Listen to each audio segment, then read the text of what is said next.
Hello, welcome to Food for Thought. I'm Buzzy Zipwak. This is my host, Psilly Way Out Willy. What up, folks?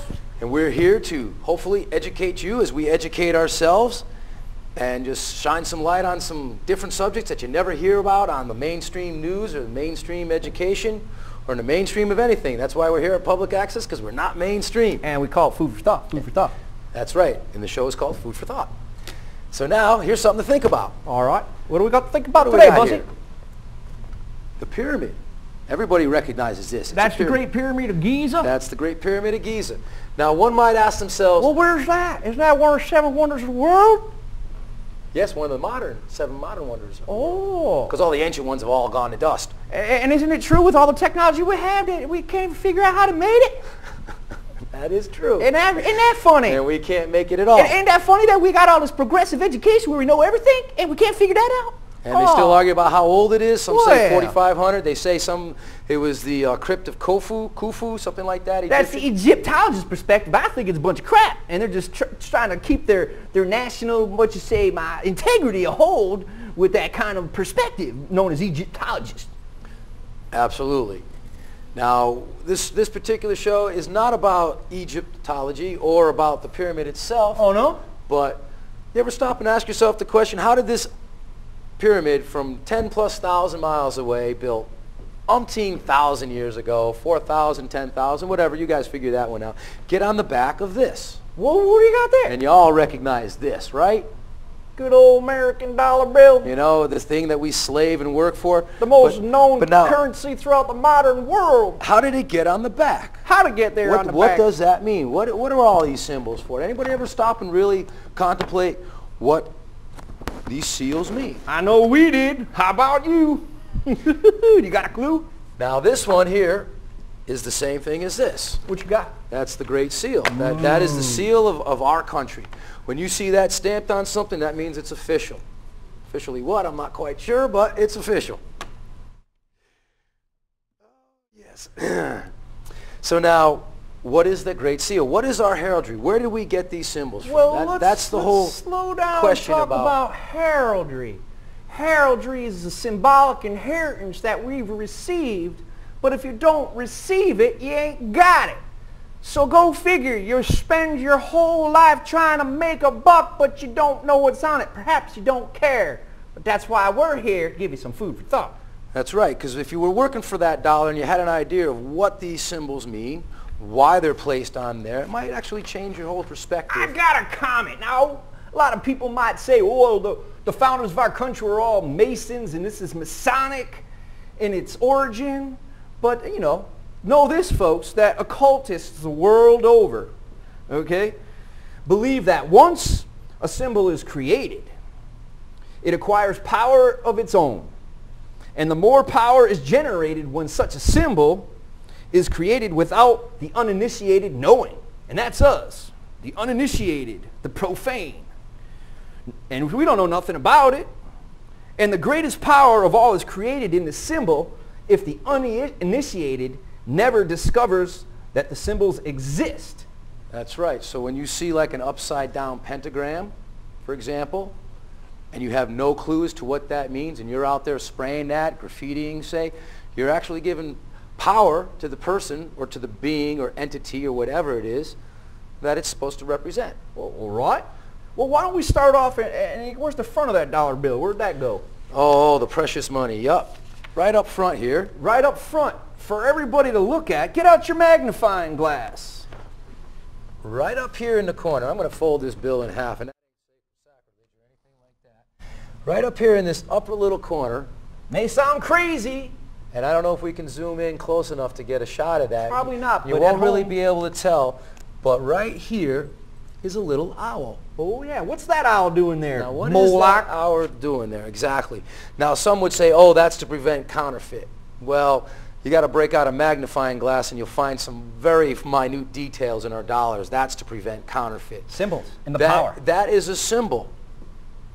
That is a symbol of an owl. It's undeniable when you really see it. It's there. Yeah, you break out the magnifying glass, you will see that symbol of the owl nesting in the corner there. So don't get up and leave your TV right now. Just wait. We got lots more to talk about. That's right, we do.